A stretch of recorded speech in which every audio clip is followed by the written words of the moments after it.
il faut rester dans un système par répartition. D'abord, je pense que c'est très très important, et le compléter par un système complémentaire comme celui qui existe, qu'il faut développer, chacun pouvant évidemment mettre de côté quelque chose qu'il récupérera au moment de sa retraite. Donc les deux sont très très importantes. Mais le système essentiel, c'est la solidarité entre les générations. Qui dit solidarité dit effort.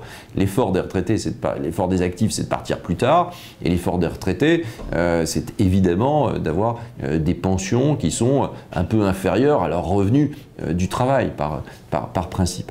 Enfin, il faut, je pense, à moyen terme, dans les 10 ou 15 ans qui viennent, mais la réflexion doit commencer maintenant, c'est ce que j'avais proposé en 2010, c'est qu'en 2013, on commence à réfléchir à un système par points. Ça permettrait de résoudre le côté assez opaque de notre système de retraite. Souvent, on ne comprend rien. Si vous avez été artisan et que le lendemain, vous devenez fonctionnaire et le surlendemain, vous êtes dans le privé, votre système de retraite, il commence à s'affoler. Vous ne comprenez plus très bien ce que vous aurez comme retraite. Un système par points vous permettrait de porter votre retraite tout au long de votre vie et donc de mettre fin à 35 ou 38 régimes de retraite. Donc c'est très très important. Ça crée de la transparence.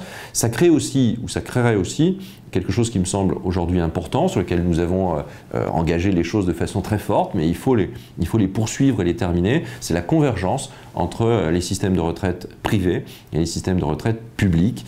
Il faut que, notamment, les calculs de vos salaires soient sur les mêmes périodes de référence. Aujourd'hui, les périodes de référence sont différentes, 25 ans d'un côté, 6 mois de l'autre, sans les primes. Il faut harmoniser tout cela.